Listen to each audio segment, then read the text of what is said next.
오늘은 우리가 정말 하나님께서 뭘 원하시는가, 하나님께서 우리에게 이 핵무기라는 것 앞에서 핵무기를 성경적으로 신앙적으로 어떻게 바라봐야 될 것인가, 그리고 우리가 우리 신앙인들이 이 문제 앞에서 어떻게 결단할 것인가, 거기에 대한 어떻게 보면 결론적인 말씀만 좀 나누고자 합니다. 자, 우선 오늘 미가서 4장 3절과 4절의 말씀을 읽었습니다.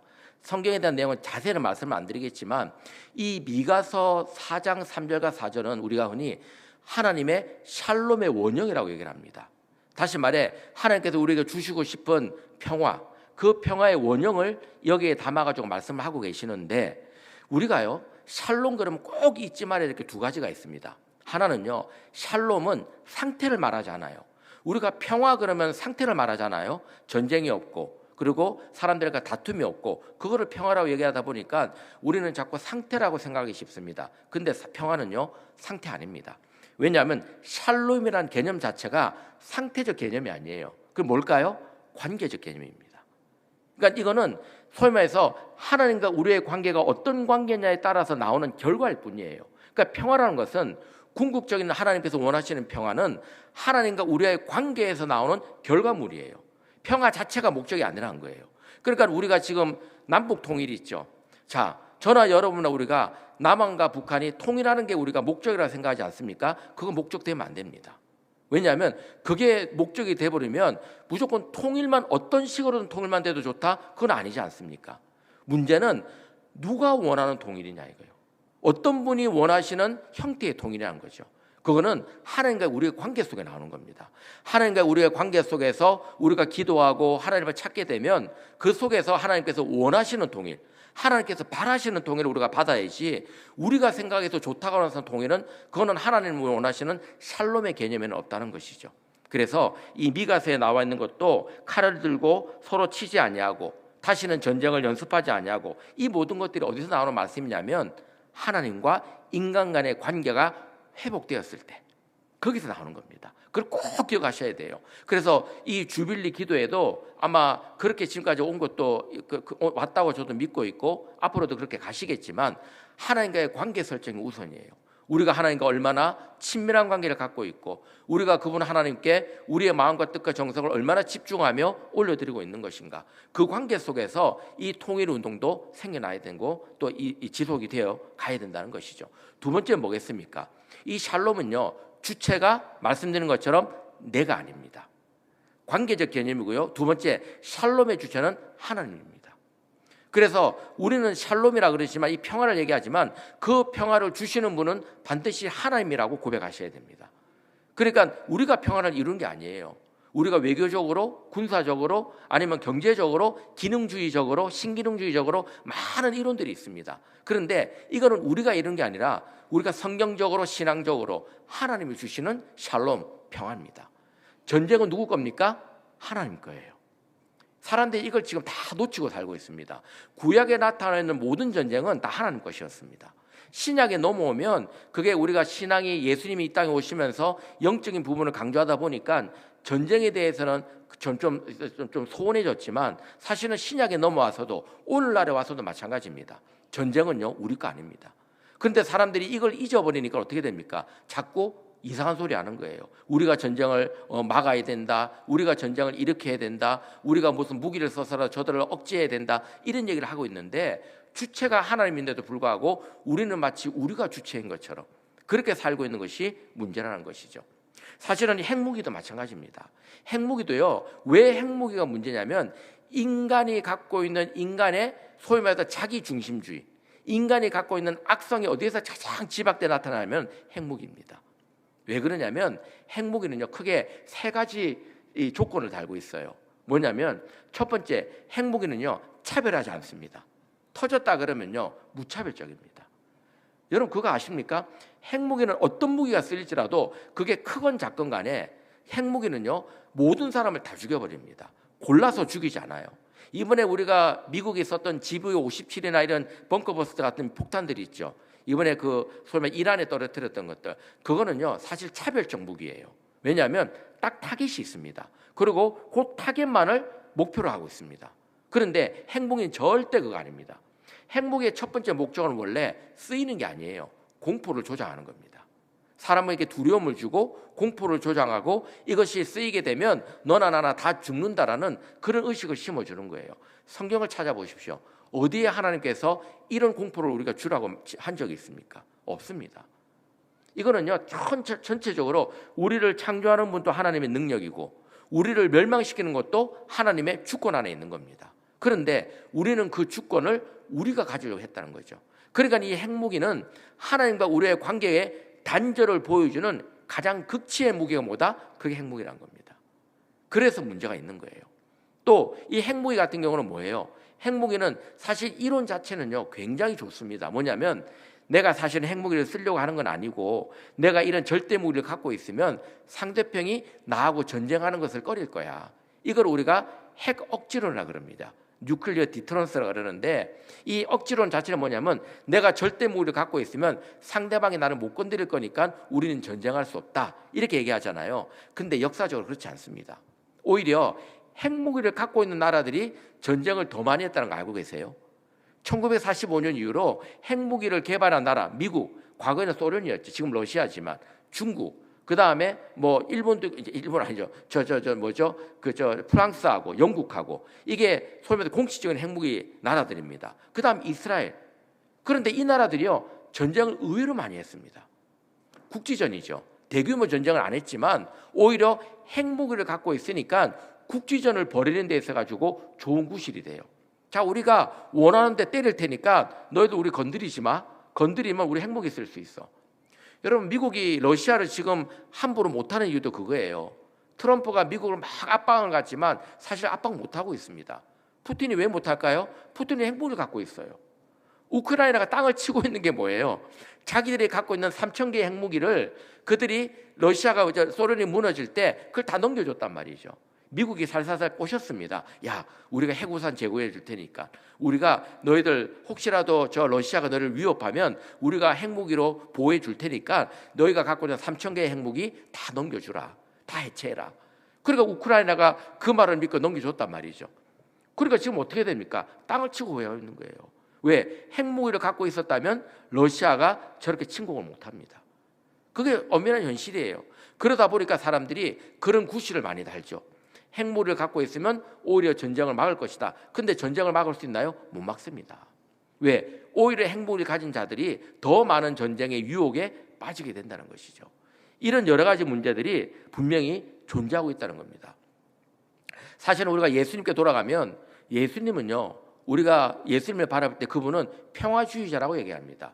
흔히 예수님을부터 시작해가지고, 왜냐하면 예수님은 분명히 말씀하신 게 그분은 칼로 응한 자는 칼로 망한다 그랬어요. 그리고 베드로가 당신을 잡으러 가는 그 소위 말해서 제사장의 종인가요? 그 말구의 귀를 칼로 내리쳤잖아요. 그거를 예수님께서 그 귀를 고쳐주시면서 베드로를 꾸짖으셨습니다. 그러고는 칼 쓰지 마라. 네가 칼로 응한 자는 칼로 망하게 돼 있다. 그러면서 엄격하게 막았습니다. 그리고 예수님이 이 땅에 오셨을 때 예수님이 갖고 있는 능력은요, 그분은 고칠 능력도 있고 살릴 능력도 있었지만 죽일 능력도 있었습니다.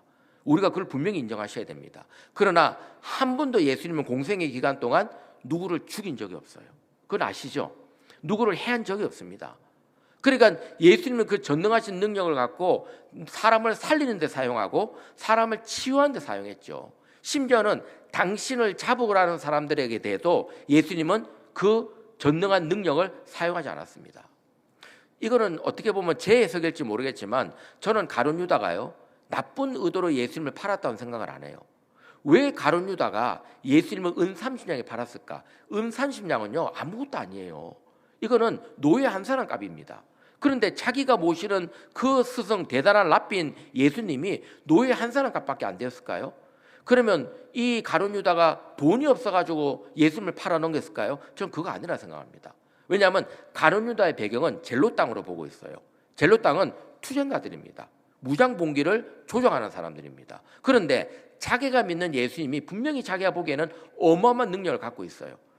전능한 능력을 갖고 있습니다. 근데 그분이 사용하는 능력을 봤더니 사람 고치고 살리는 것만 사용했지, 저 로마 군인들, 저 로마의 제국주의들, 그 사람들 향해서 쓰는 적이 없다는 거죠. 그러면 가룟 유다 입장에서 어떻게 하느냐? 자극을 주는 거예요. 예수님을 내가 밀고 해가지고 예수님을 팔아 넘기면 예수님이 잡혀가겠지. 잡혀가는 순간에 예수님께서 그것에 저항해서 어떤 능력을 나타내지 않을까.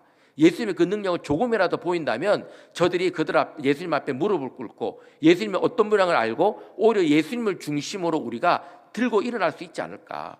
사실 이거는 제자들이 많이 생각했던 부분들이었습니다. 그런데 예수님이 그랬나요? 무기력하게 잡혀갔습니다. 정말 무기력하게 잡혀갔어요. 여기에서 제자들은 다 충격을 받습니다. 그렇지 않습니까? 엄청난 충격을 받았어요. 그리고 그 충격 가운데 그들이 그 예수님이 신문을 받고 또 채찍에 맞고 그런 과정을 다 보면서 제자들이 다 도망을 가게 된 거죠. 이유가 다 있는 겁니다. 만약에 예수님이 거기서 한 번이라도 당신의 능력을 사용해가지고 거기 있는 군인이라도 한번 쓰러뜨리게만 했으면 그 게임 끝나는 겁니다. 그러면 다 들고 일어났을 거예요. 봐라, 우리 예수님이 저는 막강한 힘을 갖고 있다. 저는 대단한 능력을 갖고 있다. 그런데 예수님은 그렇게 안 했다는 거죠. 그래서 그 예수님으로부터 뭐가 나왔냐면 기독교 평화주의가 나오게 됩니다. 그래서 그 위에 많은 교부들이나 많은 신학자들이 예수님은 평화주의자였다. 그리고 예수님은 어떤 무기도 용인하지 않았다. 그래서 초창기 유대인들은 어떻게 했습니까? 유대인들은 소위 말해서 그 무기를 드는 것에 동조하지 않았습니다.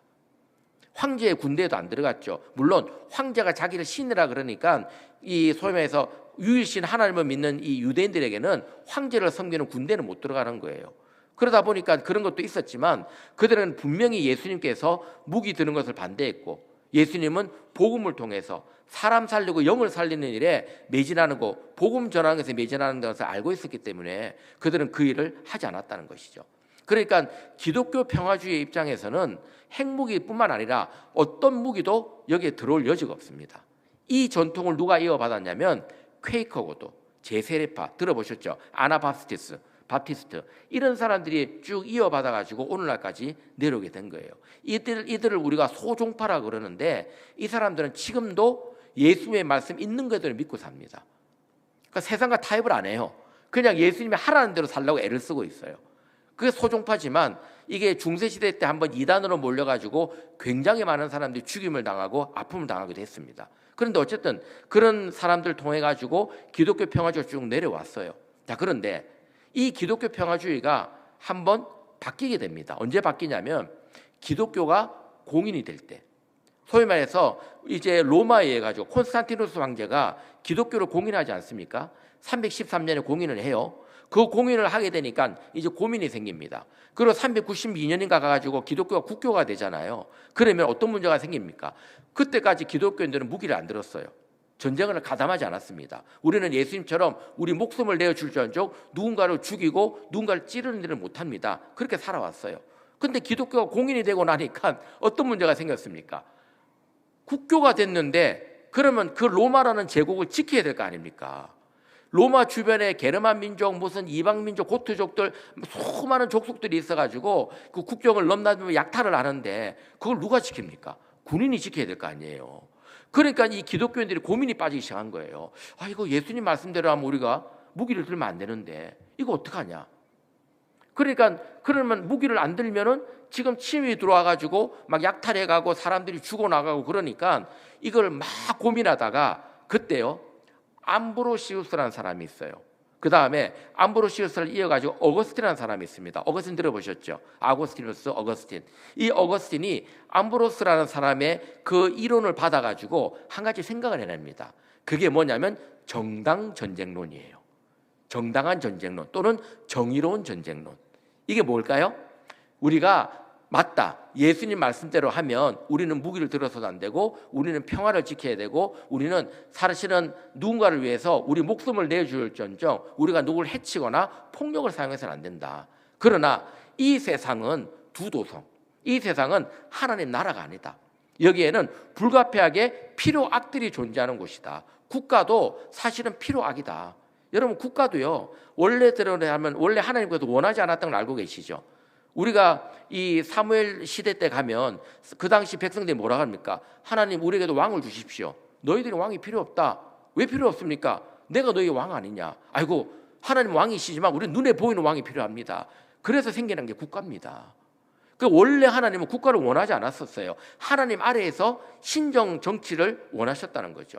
근데 이게 콘스탄티누스 가가지고 이 국가라는 것에 기독교가 공인이 되고 나니까 어떻게 합니까? 불가피하게 무기를 들어야 돼요. 그러다 보니까 어거스틴이 이 세상은 완전한 하나님 나라가 아니기 때문에 우리가 필요악을 부분적으로 인정해야 된다.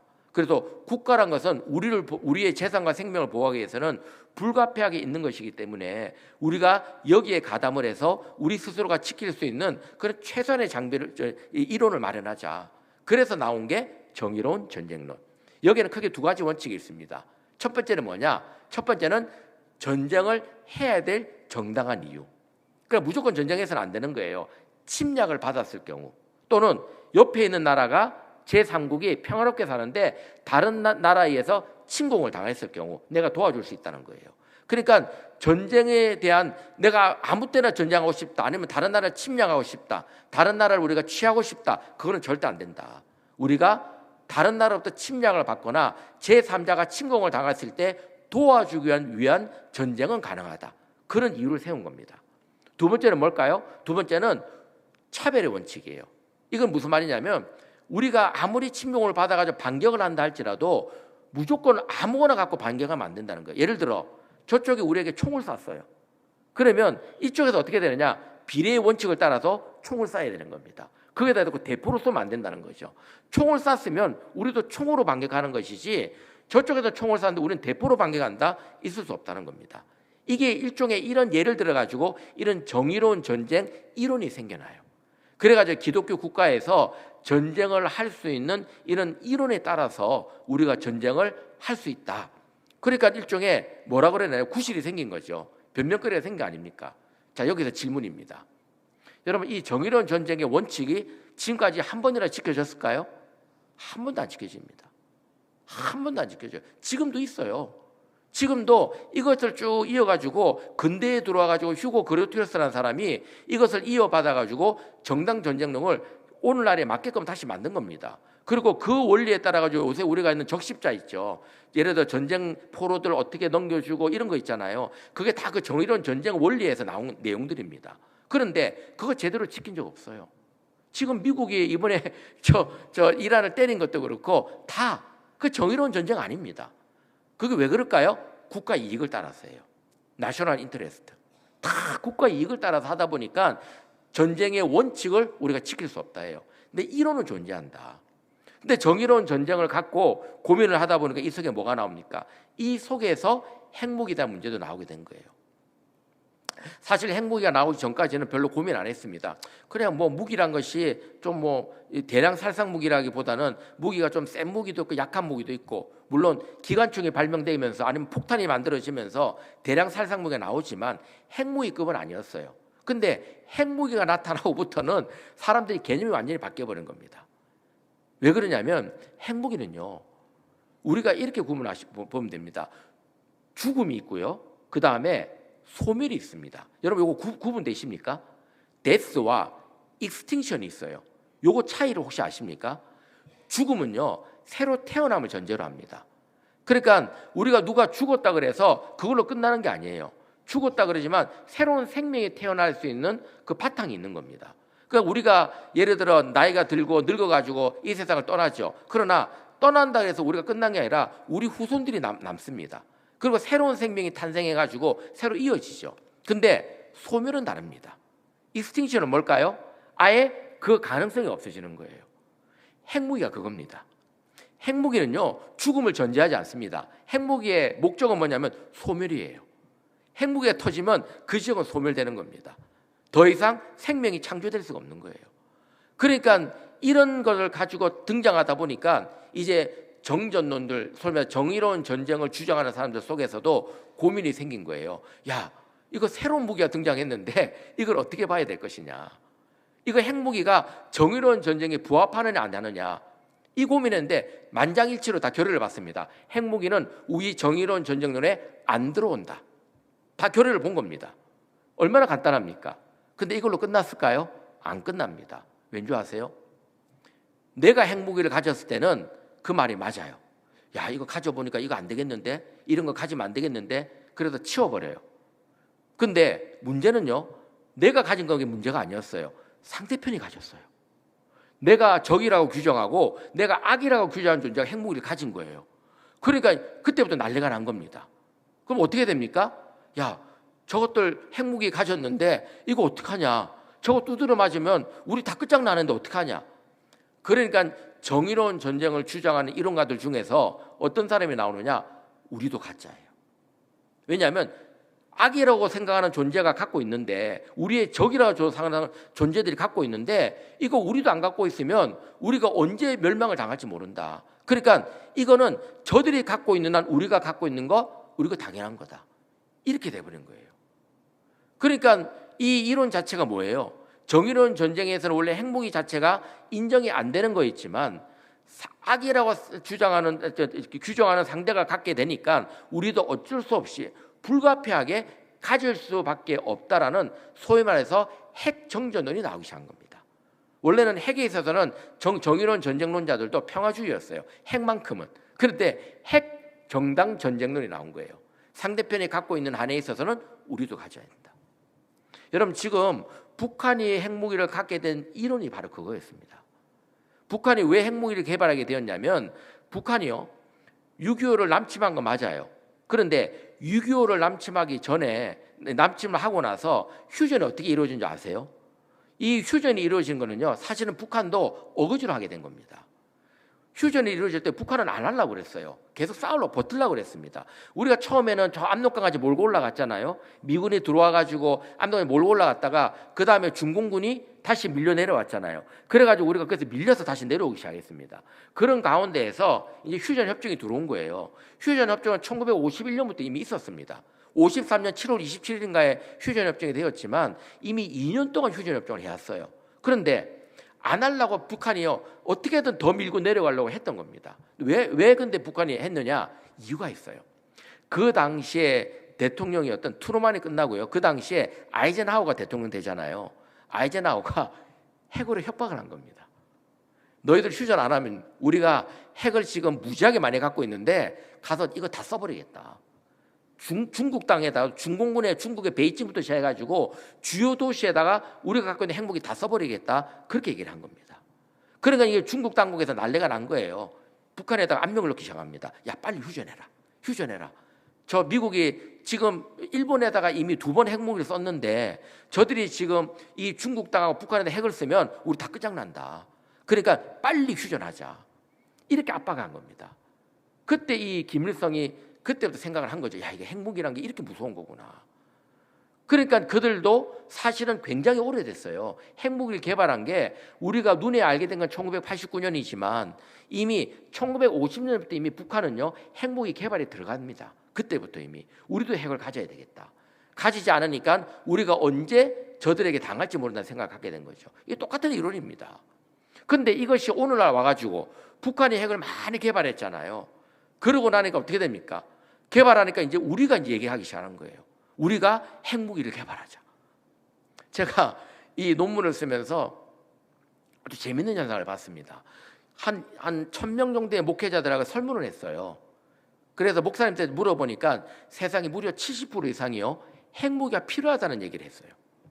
이거 무슨 말이냐면 우리나라에 핵무기에 관련된 신학이 제대로 정립이 안 돼 있다는 얘기입니다.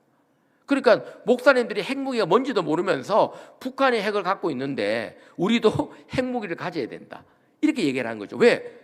적이라고 규정하는, 빨갱이라고 규정하는 북한이 핵을 갖고 있으면 이건 정말 위험한 거다.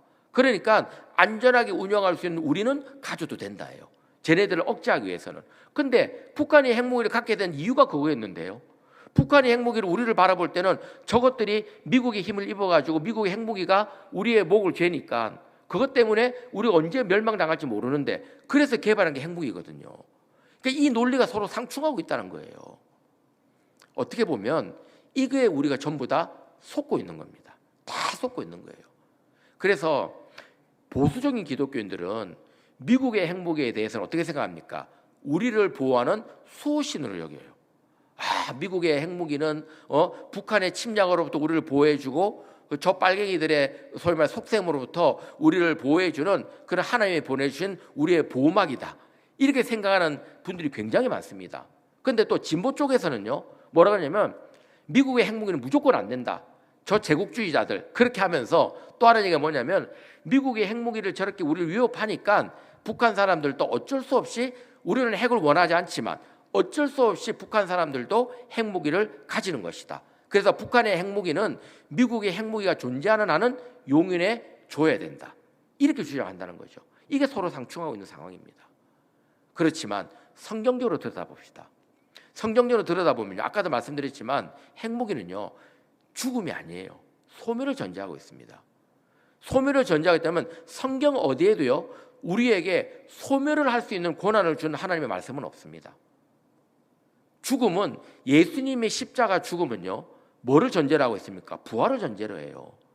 예수님께서 우리에게 보여주신 그분의 죽음은 사실은 이 땅에 예수님께서 3명의 사람을 살리는 것이 성경에 나오잖아요. 회당장의 야이로의 딸부터 재가지고 3명의 사람 살려 나오는데 그 모든 죽음들이 다 뭘 전제로 합니까? 하나님의 영광을 전제로 합니다. 그러니까 우리 그리스도인의 죽음은요 뭘 전제로 하면 하나님의 영광을 전제로 하는 거예요. 믿음 안에서 죽는 사람들은 그냥 죽는 거 아닙니다. 우리는 우리 죽음이 끝난 게 아니라 우리가 죽기 때문에 뭐가 됩니까? 하나님의 영광으로 나타나야 되는 거예요.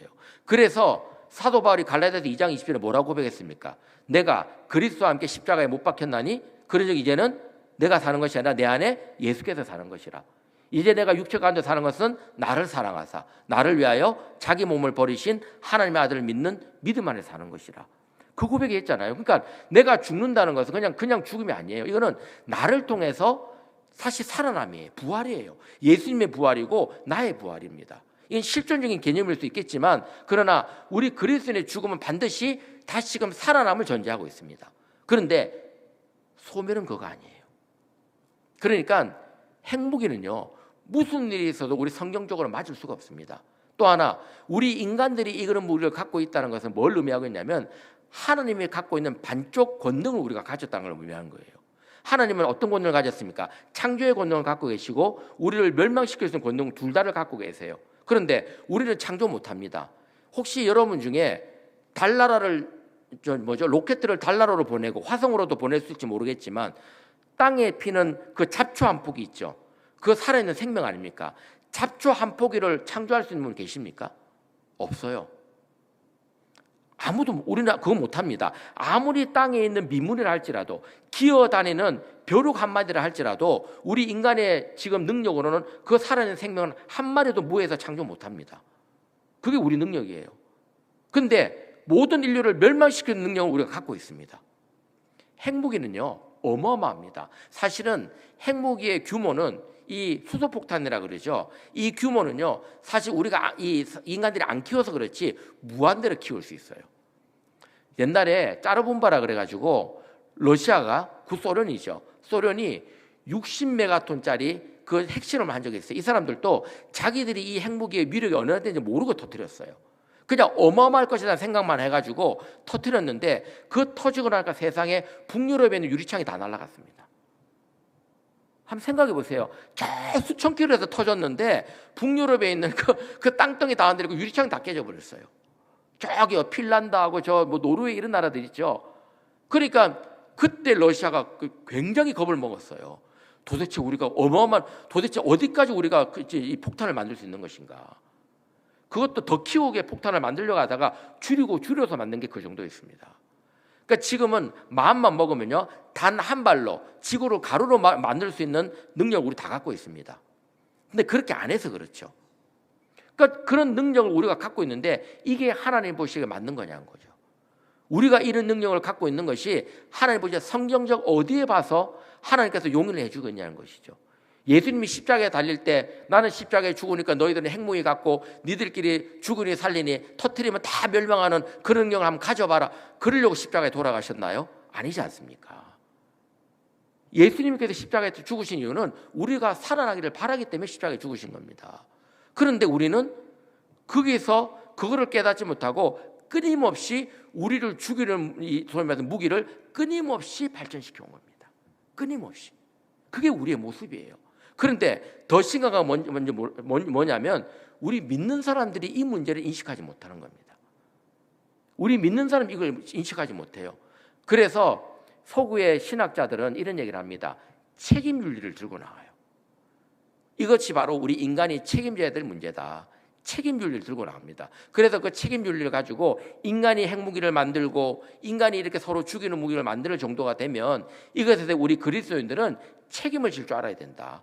이 문제를 해결하기 위해서 우리는 다 들고 일어나가지고 핵무기를 없애야 된다고 우리가 외쳐야 되고, 또 이 세상을 평화로운 세상으로 만들어야 된다고 우리가 정말 나가서 기도하고 뜨겁게 소리치고 이것을 애써야 된다고 주장합니다. 근데 저는요, 여기서 한 가지를 더 주장했어요. 뭐냐면 책임윤리 갖고 안 된다고 그랬습니다. 왜냐하면 책임윤리의 주체가 누구냐면 누구예요? 인간입니다. 서구의 기독교인들이 놓치고 있는 게 뭐냐면 자꾸 자기가 주체예요. 아까도 얘기했잖아요. 샬롬의 주체는 누구다? 하나님이에요.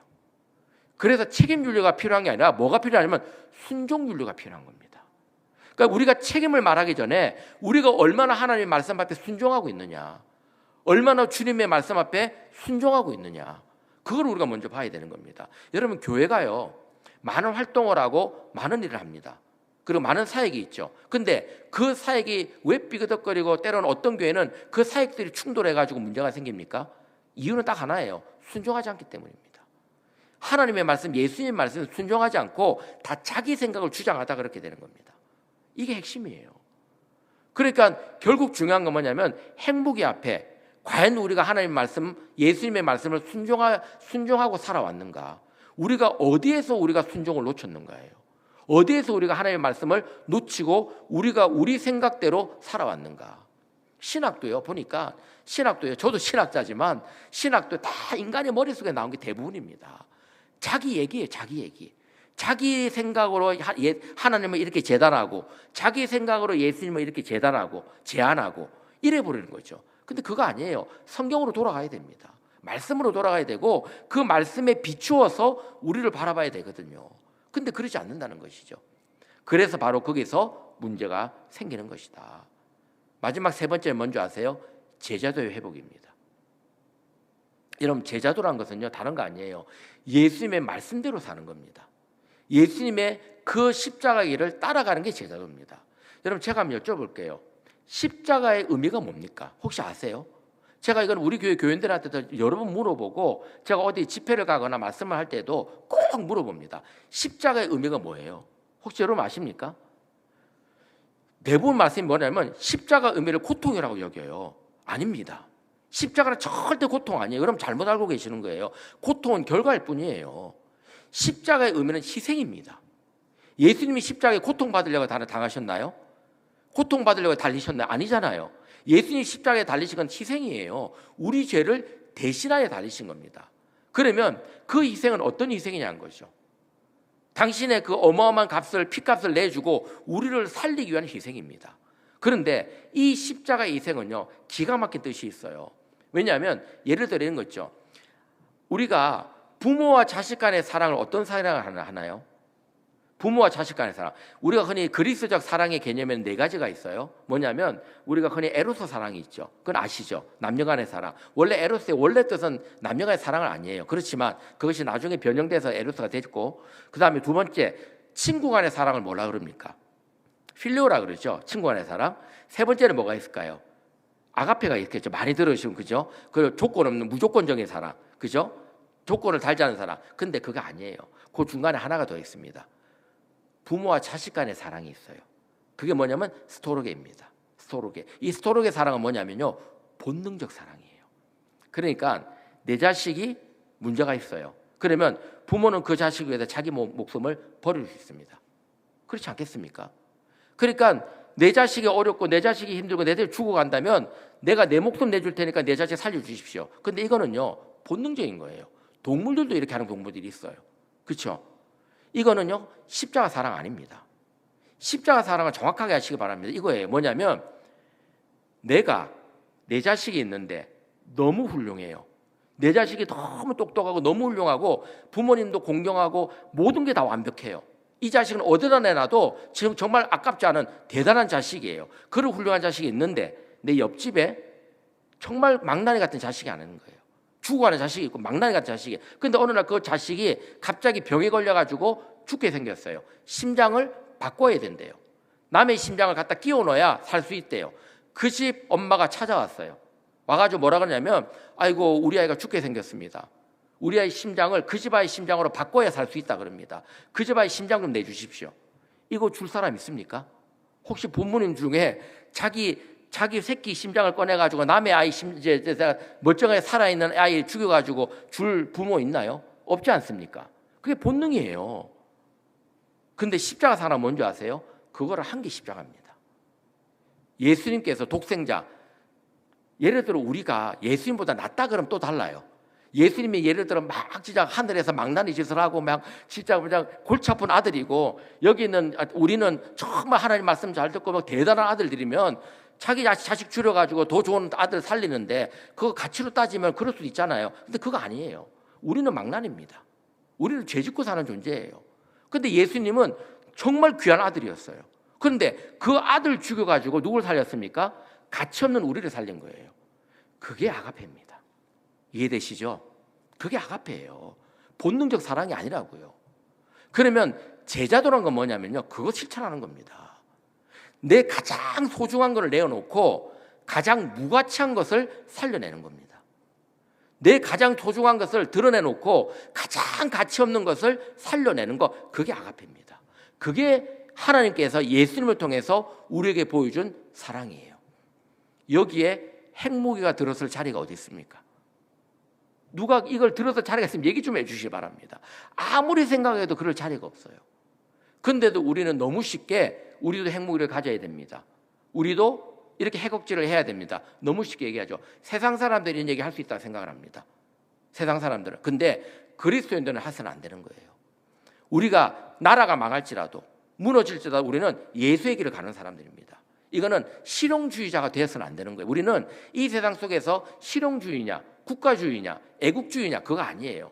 우리는 예수의 제자들을 어떻게 살려낼 것인가, 그게 핵심입니다. 애국주의는요, 엄밀히 말하면 굉장히 이상하게 결합이 돼버렸어요. 나라를 보호하고 지키는 것은 필요하겠지만 이 애국주의가 하나님을 대신할 수는 절대 없습니다. 원래 기독교인들은요, 국가주의자가 아니었어요. 근데 어쩌다가 이 애국주의하고 기독교가 만나가지고 이 강단 위에다가 태극기 세워놓고, 심지어는 어떤 교회 같은 태극기에 대한 경례를 하더라고요. 이거야 죄송하지만 다 파시즘입니다. 파시즘의 잔재들이에요. 여러분 이걸 잘 모르시죠?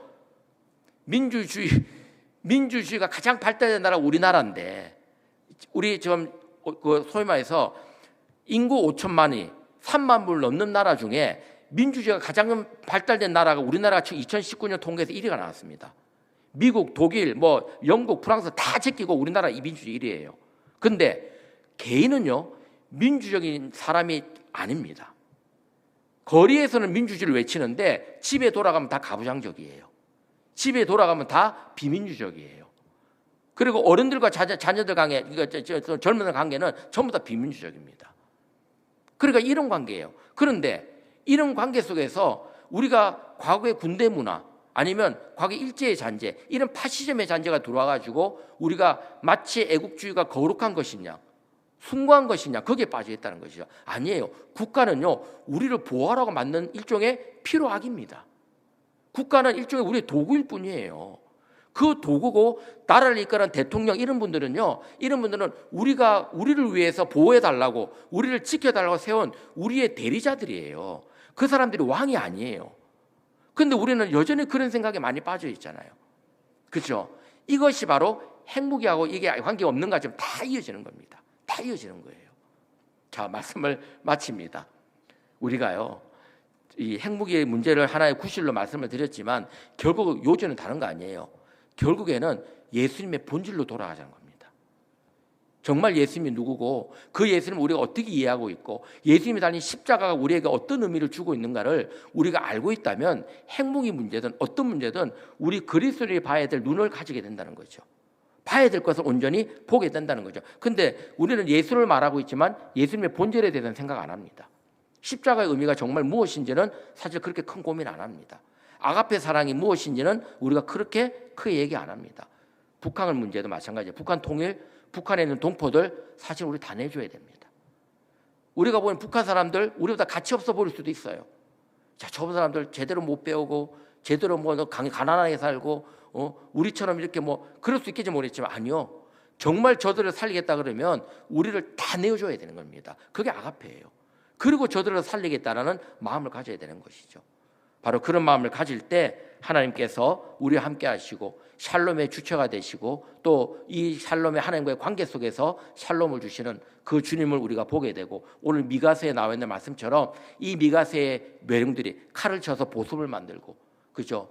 우리가 이런 방패를 쳐가지고 이 낫을 만들고, 이런 모든 내용들이 바로 우리의 역사 속에서 반드시 나타나게 된다는 것입니다. 이런 마음을 가지시고 우리가 예수를 온전히 바라보고 그분이 외쳤던 평화, 사랑, 그분이 외쳤던 그런 샬롬을 우리가 잘 실천해 나가고 세워나가는 여기는 우리 주빌리의 모든 분들 되시기를 축원합니다. 주님의 은혜를 감사합니다. 아버지 하나님, 오늘 우리가 해교 앞에선 인간의 모습을 사실은 우리가 보면서 사실 우리 주님의 모습을 우리가 보게 됩니다. 주님께서 무엇을 원하시는지, 주님께서 우리에게 무엇을 또 하기를 원하시는지, 특별히 우리가 이 성경의 말씀 속에서 무엇을 찾고 무엇을 발견해야 되는지를 아는 심령 되게 하시고, 이 속에서 오직 주님으로 나아가고 오직 예수님으로 살아가는 우리가 되어서 북한의 우리 동포들에게도 우리 주님을 전하고 우리 예수님으로 살아나는 믿음의 역사가 있게 하여 주시옵소서. 감사하고 예수 그리스도의 이름으로 기도합니다. 아멘.